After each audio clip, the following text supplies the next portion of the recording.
जय माँ Sharade students, welcome to my channel Riddhi tutorial classes. आज हम लोग बिजनेस स्टडी का जो मैनेजमेंट ऑफ लेवल है उसको पढ़ने वाले हैं। प्रीवियस वीडियोस में हमने मैनेजमेंट के फंक्शन को पढ़ चुका है, मैनेजमेंट का फीचर्स नेचर्स पढ़ चुका है। अब बारी है मैनेजमेंट के लेवल्स की। तो आज मैनेजमेंट के लेवल को देखेंगे कि उसमें हमको क्या करना है। तो आज का जो हमारा टॉपिक है लेवल्स ऑफ मैनेजमेंट, इसमें हम सबसे पहले क्या देखेंगे, मैनेजमेंट मीनिंग इसका देखेंगे। लेवल्स ऑफ मैनेजमेंट का क्या देखेंगे, मीनिंग देखेंगे। तो इसमें क्या कह रहा है कि levels of management are in the shape of pyramid. By this we get the information that as we move down from top to bottom level the number of employees go on increasing. इसका मतलब क्या कह रहा है कि प्रबंध के स्तरों का जो आकार है वो पिरामिड की तरह होता है। इससे यह जानकारी मिलती है कि जैसे जैसे उच्च स्तर से नीचे की ओर चलते हैं तो कर्मचारियों की संख्या क्या होती है, इंक्रीज करती है, यानी बढ़ती जाती है। तो इसको हम कह सकते हैं कि ये क्या है, एक तरह का पिरामिड है, पिरामिड की तरह ही होता है। तो in other words management considered as a 3-tier activity. The top management centres around the determination of objectives and policies.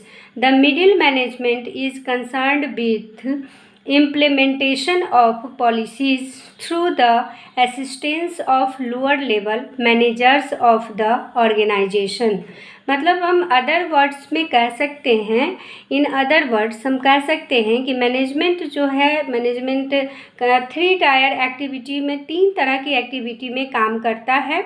तो फर्स्ट होता है टॉप लेवल। क्या होता है टॉप लेवल मैनेजमेंट, जो जिसके सेंटर में सारा कुछ डिटरमाइन करना होता है कि क्या ऑब्जेक्टिव होगा, क्या संस्था का पॉलिसी होगा, वो डिटर्मिनेशन करना किसका वर्क होता है, टॉप लेवल का वर्क होता है।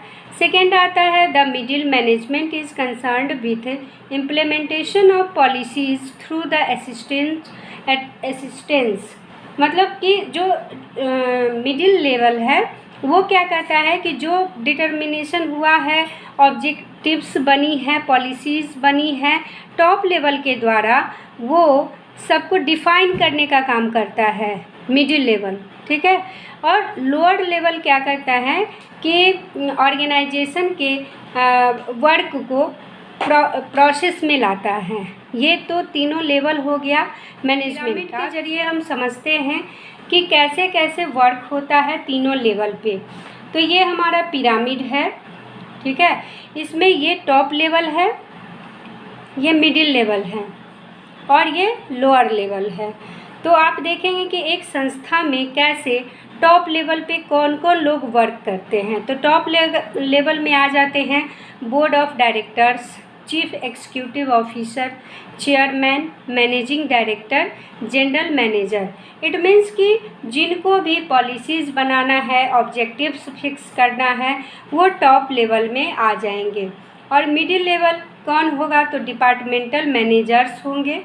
जितने भी डिपार्टमेंट होंगे संस्था में काम के आधार पे डिपार्टमेंट वाइज बांटा जाता है, तो उनमें एक डिपार्टमेंट के मैनेजर होते हैं। हर डिपार्टमेंट का अलग अलग मैनेजर होता है। जैसे रॉ मटेरियल परचेज डिपार्टमेंट हो गया, तो परचेज डिपार्टमेंट के परचेज डिपार्टमेंट मैनेजर होंगे। फिर सेल्स डिपार्टमेंट होगा, प्रोडक्शन डिपार्टमेंट होगा, फाइनेंस डिपार्टमेंट होगा। तो हर डिपार्टमेंट के अलग अलग मैनेजर होंगे। वो किस में आते हैं, तो मिडिल लेवल में आते हैं। अब आता है लोअर लेवल। लोअर लेवल मतलब सबसे नीचे और प्लेटफॉर्म एरिया के जस्ट बगल में। तो प्लेटफॉर्म एरिया में कौन होते हैं, तो जितने भी वर्कर्स होते हैं या नॉन मैनेजरियल मेंबर्स होते हैं वो होते हैं प्लेटफॉर्म एरिया में। तो उनके बिल्कुल करीब कौन होते हैं, तो सुपरवाइज़र होते हैं और फोरमैन होते हैं। सुपरवाइज़र काम को देखते हैं कि वर्कर किस तरह का वर्क कर रहे हैं, जो हमारा ऑब्जेक्टिव बना हुआ है, टारगेट फिक्स हुआ है, जो गोल हमारा है उसके अकॉर्डिंग काम हो रहा है कि नहीं। तो ये क्या करते हैं, डायरेक्शन देते हैं डिपार्टमेंटल मैनेजर्स डायरेक्शन देते हैं और उस डायरेक्शन के अकॉर्डिंग वर्क हो रहा है या नहीं हो रहा है, इसको देखने का काम सुपरवाइज़र और फोरमैन करते हैं। तो इस तरह से हमारा 3 तरह का लेवल होता है। अब वर्कर को कुछ भी पूछना हो, कोई भी कन्फ्यूजन हो, कुछ भी जानना हो, तो वो जो उनके सबसे करीब है उनके पास जाता है, उनसे पूछता है। तो सुपरवाइज़र के पास जाएगा, फिर सुपरवाइज़र डिपार्टमेंटल मैनेजर के पास जाते हैं, डिपार्टमेंटल मैनेजर फिर यहाँ आते हैं जनरल मैनेजर के पास, और यहाँ से जो क्वेश्चनायर गया तो 3 मतलब सीढ़ी पार करते करते आया है, तो उसी को हम क्या बोलते हैं कि स्केलर चेन बोलते हैं। एक चेन की तरह चलता जाता है ऐसे। और फिर जो आंसर आया, जो डिसीजन आया, वो यहाँ से टॉप लेवल से आता है मिडिल लेवल, मिडिल से आता है लोअर लेवल, और लोअर के बाद आ जाता है प्लेटफॉर्म एरिया में। ठीक है, तो इस तरह से ये तीनों लेवल्स हो गए। अब देखते हैं कि तीनों लेवल को आखिर वर्क क्या करना होता है, उसको देखते हैं। तो आगे अब हमारा है क्या, वर्क्स ऑफ टॉप लेवल, मतलब टॉप लेवल में जो लोग हैं उनको क्या काम करना होता है, इसको देखते हैं। तो फर्स्ट कहता है डिटरमाइनिंग ऑब्जेक्टिव्स। इसका मतलब क्या हुआ कि उच्च स्तरीय प्रबंध संस्था के उद्देश्यों का निर्धारण करते हैं। मतलब क्या ऑब्जेक्ट होगा, क्या होगा संस्था का उद्देश्य, उसका निर्धारण करने का काम टॉप मैनेजमेंट करते हैं। तो जैसे एग्जाम्पल ले लो कि कंपनी के बिक्री को आगामी वर्ष में कितना 1 करोड़ रुपए के पार ले जाने का उद्देश्य निर्धारित किया जाता है। ये डिटरमाइन किया गया कि जो संस्था अब लाख में है तो उसको करोड़ में ले जाना है, तो वो ऑब्जेक्ट फिक्स करता है कि आपको ले जाना है संस्था को किसमें, करोड़ में। ठीक है, नेक्स्ट आ जाता है डिटरमाइनिंग पॉलिसीज़। इसका मतलब क्या हुआ, डिटरमाइनिंग पॉलिसीज़ का मतलब होता है नीतियाँ निर्धारित करना। इसी स्तर पर उद्देश्य प्राप्ति हेतु नीतियों का निर्धारण किया जाता है। मतलब क्या पॉलिसी होगी, क्या नियम होगा, उसका निर्धारण किया जाता है। जैसे एग्जाम्पल में हम देखते हैं कि कंपनी की बिक्री नीति, जो सेल्स पॉलिसी हो सकती है कि केवल नगद बिक्री की जाएगी। तो ये टॉप लेवल ही डिसाइड करते हैं कि नगद करना है या कैश करना है या क्रेडिट करना है, तो वो पॉलिसी बनाते हैं। तो वो आ गया डिटरमाइनिंग पॉलिसीज़ में। फिर नेक्स्ट आता है डिटरमाइनिंग एक्टिविटीज़। इसका मतलब हुआ कि क्रियाएं निर्धारित करना, कौन कौन सी एक्टिविटी होगी उसको डिटरमाइन करना।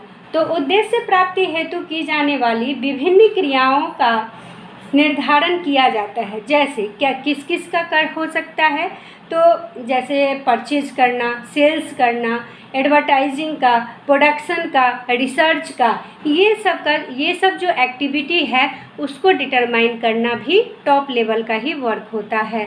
नेक्स्ट आता है कंट्रोलिंग द वर्क परफॉर्मेंस। तो determining objectives, determining policies, determining activities. अब नेक्स्ट है, चौथा पॉइंट है हमारा कंट्रोलिंग द वर्क परफॉर्मेंस। इसमें क्या कहता है कि उद्देश्य प्राप्ति हेतु की जाने वाली विभिन्न क्रियाएं निर्धारित किया जाता है। डिटरमाइनिंग एक्टिविटीज़ तो हम बता चुके हैं। अब नेक्स्ट आ जाते हैं कंट्रोलिंग द वर्क परफॉर्मेंस। इसमें क्या कहता है कि जो इच्छित परिणाम प्राप्त करने के लिए कंपनी में हो रहे काम पर लगातार निगरानी रखनी होती है। मतलब निगरानी रख करके उसको कंट्रोल करते हैं कि मध्य स्तरीय प्रबंधकों द्वारा जो सूचनाएं भेजी जा रही है वो सही है या नहीं है। ठीक है, नेक्स्ट पॉइंट आ जाता है आपका अप्रूविंग बजट्स। मतलब बजट को भी अप्रूव करना टॉप लेवल का ही वर्क होता है।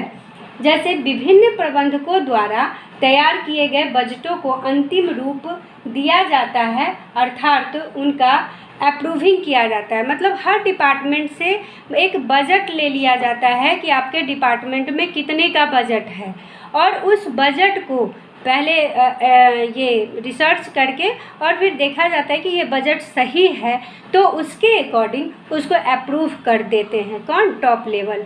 ठीक है, अब नेक्स्ट हमारा आ जाता है मिडिल लेवल। अब देखते हैं कि मिडिल लेवल्स का क्या वर्क होता है। तो works of middle level, works of middle level.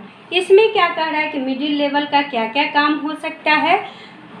तो फर्स्ट कहता है इंटरप्रेटिंग पॉलिसीज, मतलब कि प्रेषित करना, दूसरे को बताना। तो इस स्तर पर उच्च स्तरीय प्रबंधकों द्वारा निर्धारित की गई नीतियों का व्याख्यान किया जाता है, मतलब बताया जाता है पूरे डिपार्टमेंट। जैसे मिडिल लेवल में कौन होते हैं, तो डिपार्टमेंटल मैनेजर्स होते हैं। तो वो मैनेजर अपने जो डिपार्टमेंट है उसमें काम करने वाले एम्प्लॉय को सारा कुछ बताएंगे, उनके पास व्याख्यान करेंगे, उनको कम्युनिकेट करेंगे कि क्या क्या पॉलिसी टॉप लेवल के द्वारा बनाया गया है। जैसे मार्केटिंग मैनेजर अपने सेल्समैन को कंपनी की बिक्री नीति से अवगत कराता है कि किसी भी कीमत पर उधार बिक्री नहीं किया जाएगा। ठीक है, तो टॉप लेवल में जो बना पॉलिसी उसको व्याख्यान करते हैं मिडिल लेवल में, मतलब डिपार्टमेंटल मैनेजर्स। ठीक है, नेक्स्ट पॉइंट हमारा आता है क्या, प्रिपेयरिंग ऑर्गेनाइजेशनल सेटअप, मतलब कि प्रिपेयर करना ऑर्गेनाइजेशन का सेटअप। तो मध्य स्तर का प्रत्येक प्रबंधक कंपनी के उद्देश्यों के संदर्भ में अपने अपने विभागों का ढांचा, एक स्ट्रक्चर तैयार करता है कि उनके विभाग का, उनके डिपार्टमेंट का क्या स्ट्रक्चर होगा। ठीक है, तो ये जैसे उदाहरण एग्जाम्पल ले लो कि विपणन प्रबंधक यह निर्धारित करेगा कि बिक्री केवल दिल्ली में की जाएगी, पूरी दिल्ली को 4 जोन में बांटा जाएगा, हर जोन में 4 बिक्री अधिकारी होंगे, सेल्स एग्जीक्यूटिव होंगे, या एक बिक्री अधिकारी के नीचे 10 बिक्री प्रतिनिधि सेल्स रिप्रेजेंटेटिव होंगे। मतलब ये इस तरह का ऑर्गेनाइजेशनल स्ट्रक्चर जो है वो मिडिल लेवल तैयार करता है। ठीक है, तो ये हो गया preparing organisational setup. Next point आता है अपॉइंटिंग एम्प्लॉयज। अपॉइंटिंग एम्प्लॉयज कहता है कि अपॉइंट करना कि कौन सा एम्प्लॉय कहाँ काम करेगा। जैसे प्रत्येक विभागीय प्रबंधक अपने विभाग की जिम्मेदारी को पूरा करने के लिए वांछित, मतलब जो ज़रूरत है उस कर्मचारी को नियुक्त करने का काम करता है। उसके डिपार्टमेंट में किस किस तरह के एम्प्लॉय की ज़रूरत होगी उसको अपॉइंट करने का काम डिपार्टमेंटल मैनेजर ही करता है। इसके बाद नेक्स्ट काम क्या आता है उसका, मिडिल लेवल का, तो इशूइंग इंस्ट्रक्शंस। इशूइंग इंस्ट्रक्शन में क्या कहता है कि जो डिपार्टमेंटल मैनेजर हैं वो अपने सबऑर्डिनेट्स को बताते हैं कि उन्हें क्या और कैसे करना है, और सबऑर्डिनेट्स को आवश्यक रिसोर्सेज उपलब्ध कराते हैं ताकि वे अपने काम को बिना रुकावट कर सके। तो इंस्ट्रक्शन भी देना है और बिना रिसोर्स भी पूरा देना है कि ताकि जो एम्प्लॉय हैं कोई बिना रुकावट के काम कर सके। नेक्स्ट आता है मोटिवेटिंग एम्प्लॉयज़। अब जिसको काम लेना है उनको तो अपने एम्प्लॉयज़ को मोटिवेट करना ज़रूरी होगा। अगर एम्प्लॉय मोटिवेट होंगे तभी तो काम अच्छे ढंग से करेंगे। तो क्या कहता है कि मिडिल लेवल के प्रबंधक जो डिपार्टमेंटल मैनेजर्स हैं अपने सबऑर्डिनेट्स को विभिन्न तरीक़ों से, डिफरेंट जो तरीका है उससे मोटिवेट करते हैं ताकि वे कंपनी के उद्देश्य को प्राप्त करने के लिए पूरी क्षमता से काम कर सके। तो मोटिवेट करने में क्या क्या आता है, तब पहला तो आप फेयर रेम्यूनरेशन कह सकते हैं। इसके बाद जो फाइनेंशियल और नॉन फाइनेंशियल दोनों तरह के मोटिवेटर होते हैं उनको देकर, और जो डिपार्टमेंटल मैनेजर्स होते हैं वो मोटिवेट करते हैं अपने एम्प्लॉय को अच्छे वर्क के लिए। नेक्स्ट आता है क्रिएटिंग कोऑपरेशंस। इसमें क्या कहता है कि कंपनी के उद्देश्य को सफलतापूर्वक प्राप्त करने के लिए डिफरेंट डिपार्टमेंट्स में कोऑर्डिनेशन का होना ज़रूरी होता है। और ये काम कौन करता है, कोऑर्डिनेशन को बनाए रखने का काम तो वो करता है मिडिल लेवल में काम करने वाले डिपार्टमेंटल मैनेजर।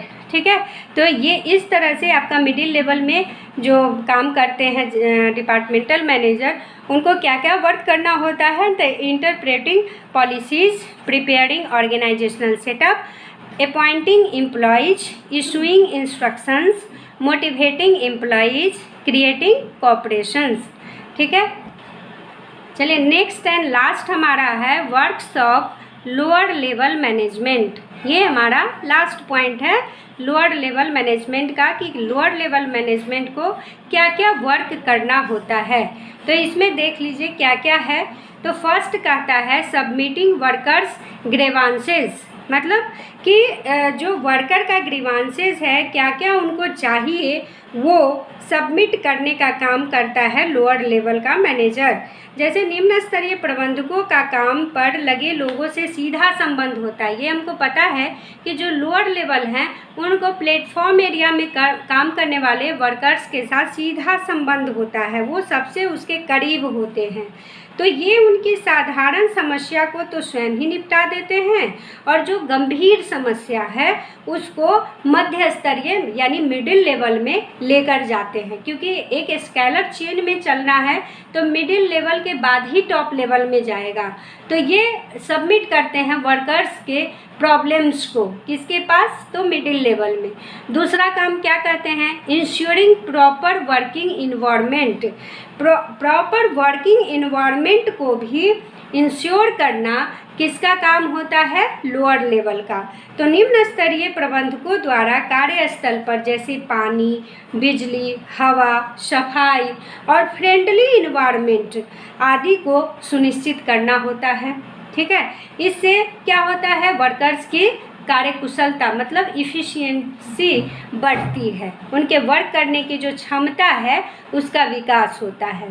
ठीक है, नेक्स्ट आते हैं इंश्योरिंग सेफ्टी ऑफ वर्कर्स, मतलब सिर्फ उसको वातावरण नहीं देना, इन्वायरमेंट नहीं देना है, वर्किंग प्लेस अच्छा नहीं देना है, उनके सेफ्टी का भी ध्यान रखना है कि कैसे वो सुरक्षित रहेंगे। जैसे खतरनाक मशीनों के आसपास काम करते हुए अगर कोई वर्कर दुर्घटनाग्रस्त हो जाता है, मतलब उसका एक्सीडेंट अगर किसी कारण से हो जाता है मशीन पे काम करते करते, तो उसमें उसकी सेफ्टी को देने का भी इंश्योर करते हैं लोअर लेवल। ठीक है, नेक्स्ट पॉइंट आता है हेल्पिंग मिडिल लेवल मैनेजमेंट, मतलब हेल्पिंग यानी हेल्प करता है मिडिल लेवल के मैनेजमेंट को।